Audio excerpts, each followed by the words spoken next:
Welcome back to Enigmatica 2 Expert Extended Edition. The base has changed a little bit. It's no longer a small hole in a swamp, it is a larger hole in a swamp.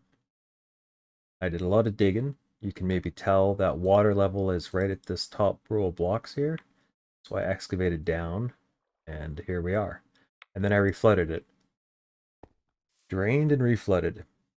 So the actual entrance to the base is this box over here, and then there's a deep, deep underground tunnel. It's like 20 blocks below. I plan on doing digging. I actually have an elevator block there, a blue one. And here's the counter piece I haven't installed yet. Got a little bit of tinkers set up. I got one smeltery, and then I made another one just because sometimes it's nice having two. I don't know though if I'm going to bother making it. I actually have a cobble shortage, believe it or not. And then the seared furnace, which is really awesome. My big issue now, though, is I'm going through lava. And I got to go down to bedrock to get more lava. Not a big deal. I just need to automate it, I guess, sooner or later. But yeah, these tools definitely got a ton of experience points and extra modifiers when digging this. I basically use this pickaxe, making another one that's got excavate 2, and then my main one that has excavate 2. So between these two, if I hold these tools in my offhand, it's awesome for vein mining and leveling and yada yada yada. And they're all iron, so I just carry stacks iron with me. And I got tool stations set up everywhere to fix them. Pretty decent system. I've briefly got into immersive as far as making these two guys. And what's really cool about the fluid tank from Ender.io, which I'm sure most people would know, especially if you're playing this pack, is you can set a corner to pull and then this corner to pull. And what's really neat is if you throw a bunch of wood in there, planks, instead of having to do bucket by bucket, doing 8 at a time, you can just shift click and it only uses the appropriate amount. I know there's a bug in some packs that will actually void the whole tank. But this pack's configured to withdraw the right amount out. And you can see how we're full here, and all I do is slap this guy back, and it's going to start pulling.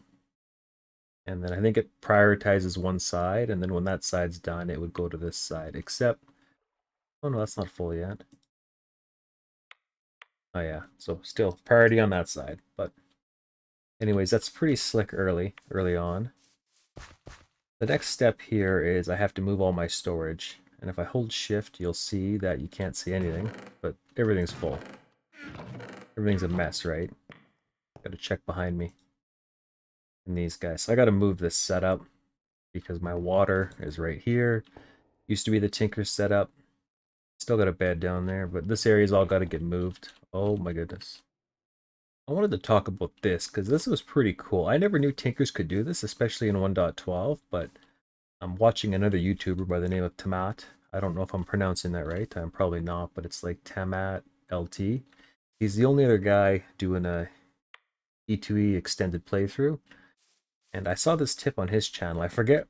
I think it was somebody in his comments who gave him his tip. But this right here. Faucet running into one of these channels, which I'd always seen, but I never bothered making, right? But it's got an arrow direction on it, so it's constantly putting it back in. So in this version of Tinkers in 1.12, you actually have to use like redstone on off to make this work. It doesn't usually stay on like it does in newer versions of Tinkers. But if you throw a channel going back into the smeltery, it's like an infinite loop. So as long as you have a ton of iron, which I do, it'll just spin. And I was using it for blocks. This was full of cobblestone. This is actually where all my cobblestone went to make the seared stone here. But I ran out of cobble, so this guy's just plugged. But potentially, you could quickly make tons of iron stuff. I'm going to turn this off because I don't need this many plates. These plates were purely to make these wands. And now for the storage room in the center. It's pretty small, I'll give you that. I think what I'm going to do is it's going to have be like a vertical tower of sorts. I'm not sure how wide it'll go. I think I want it a little wider than this, but I don't want it so wide that it makes everything below it here, you know, a shadow, like dark. I like having the water and then the sky. But I'm going to go down or up, and then eventually AE2 there'll be a main channel going down the center block here. That's why I want to offset my elevators and stuff to not be in the middle. Because I think AE2 is going to have maybe a controller setup will be above us and something will be below me, like my machine room early game. So that's why I'm not too worried that this chest area is pretty small. It's just temporary. And I think I'm going to get a bunch of rustic cabinets and actually stick them in the ground and put them like low here. I also think I might have to get into this inventory management thing. I haven't seen anybody use this yet, but I did see Tamat, he was playing with it, but I imagine it does just what it says it does. But it sounds cool. Allow me to access all my inventory. To do auto crafting with just a carry-on device. And looking at it, crushing recipe. So I'll have to get this, whatever this is. Charcoal and heavy block, which is just heavy ingot, which hopefully can be alloyed.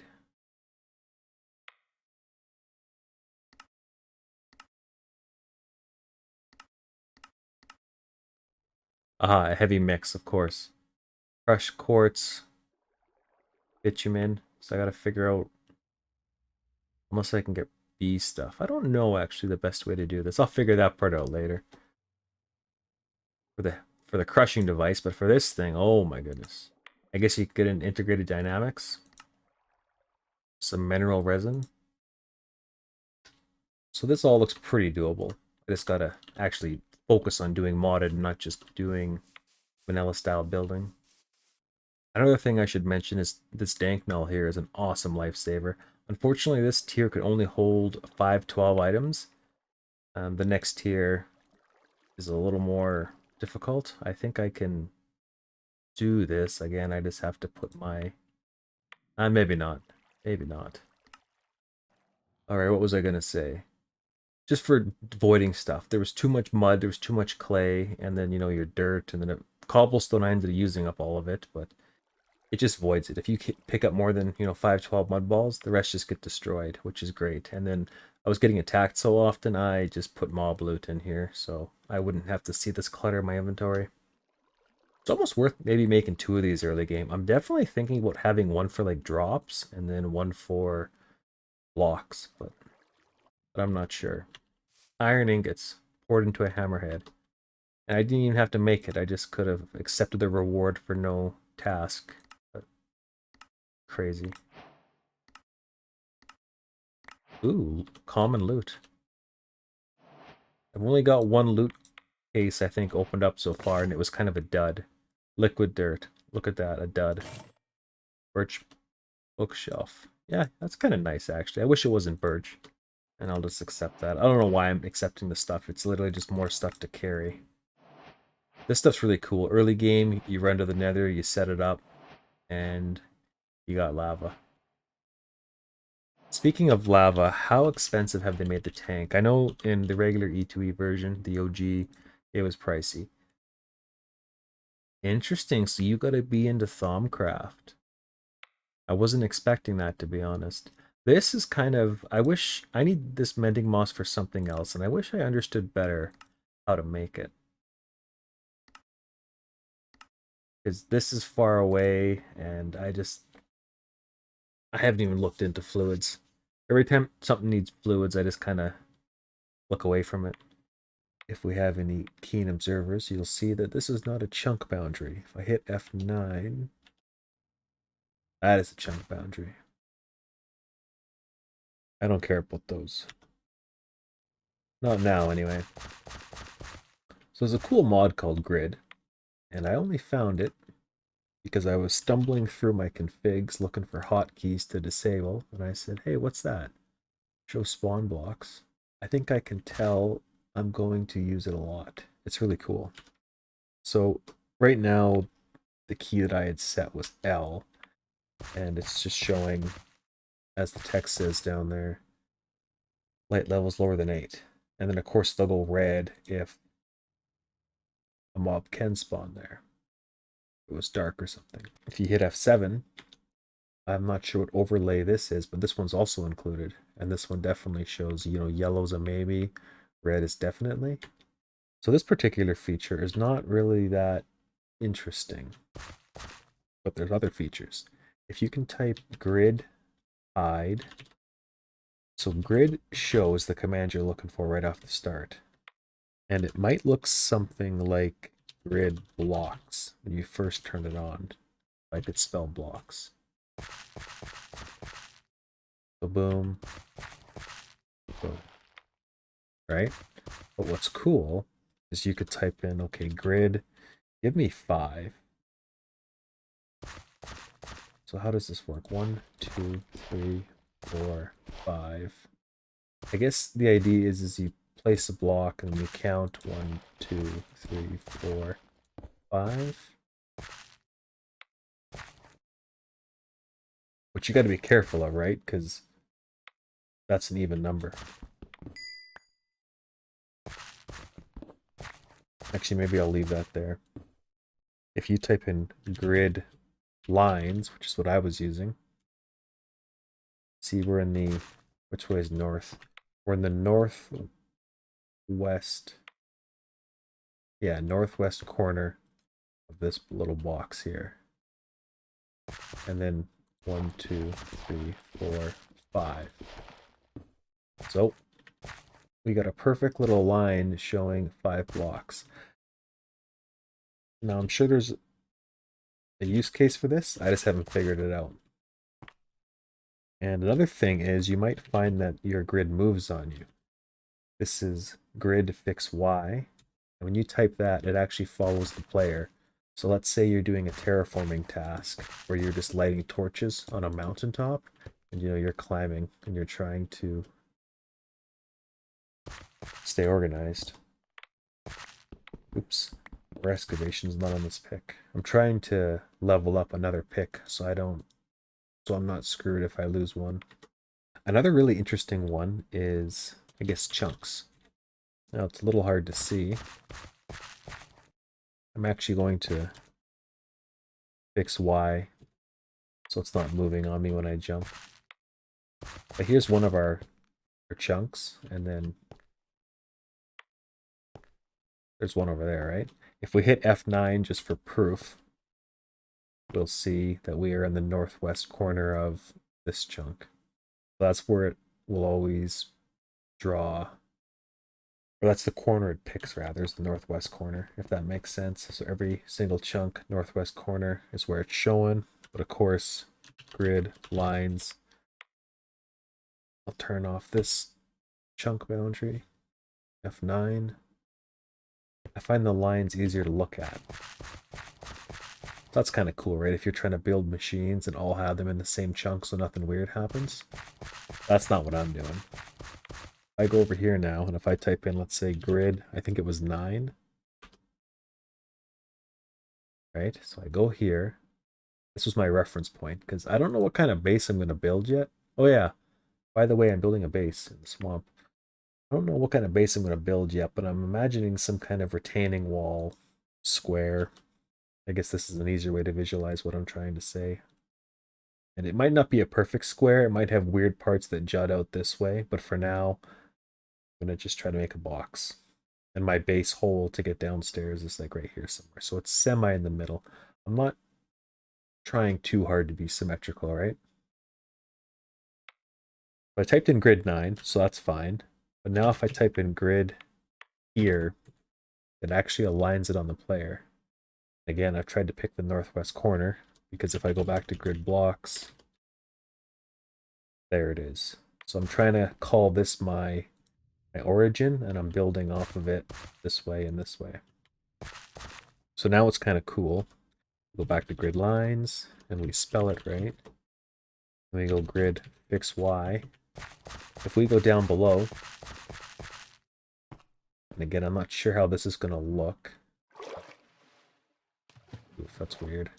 So in this situation, because the water and the mud's kind of making everything weird on me, I could type in grid fix Y.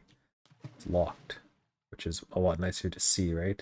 I'm going to drain this water. I'll probably dig it down a bit, and it'll be kind of a machine room, hallway, long corridor kind of thing. Plus a wall to protect whatever I decide to do on the inside of the base. And it just gives me a nice little working area. And I planned to have grass. There was a random piece of grass here by this tree, and I built a dirt tower, so I'm hoping this grass will populate. The only thing I wish you could do is change the color, because the orange is actually kind of tough to see on dirt. But it'll change once it goes green, I suppose. Yeah, so it's only going to render 10 blocks. So if I type in grid distance like a number like 30, maybe that's too much, I don't know. 16's a chunk, right? 20. You do too much, it says your performance will tank, which makes sense. There's a grid circles. Grid circles. How does this one work? I haven't used this one yet. Okay, that is really weird. I'm not sure what I was expecting. If I type in a number,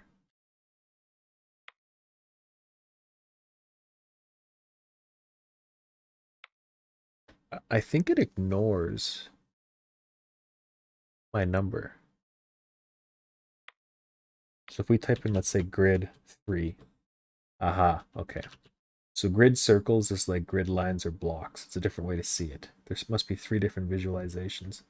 Of course, if you have a 3x3 circle, congratulations, you've made a square. Be careful with vein mining. No, I don't, because this pick still doesn't have vein miner. But if you did something like grid 25, right? So that's a nice big circle. I guess it helps you visualize it. It's not perfect. You got to decide which part of the line. I wonder what you'd do. Would you pick the block that's got the most the inside or the outside? I guess you just pick wherever the line is, whatever block it's going through.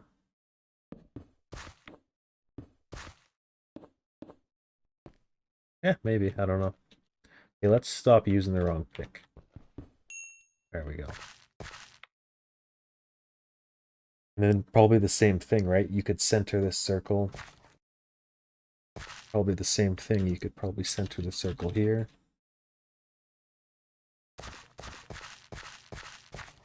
Nope, it went over there.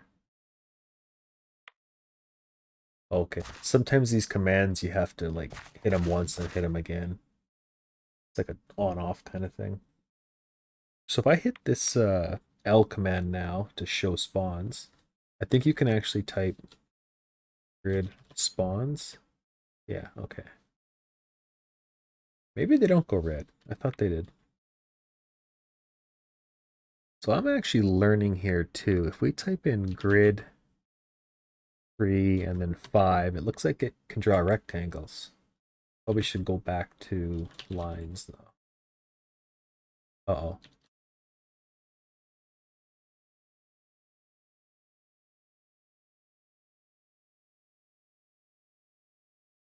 See, that's weird. You got to turn the circles off. Oh, no way. So if we're looking north, if we type in, what was my command? If I want it to be longer in the left and right direction, I guess what I could do 5, and then I could do 1. See, there's a lot of potential here, right? And if I wanted everything to be centered right on this block, I could type in grid here. It's kind of cool. Might not make me a better builder, but there it is.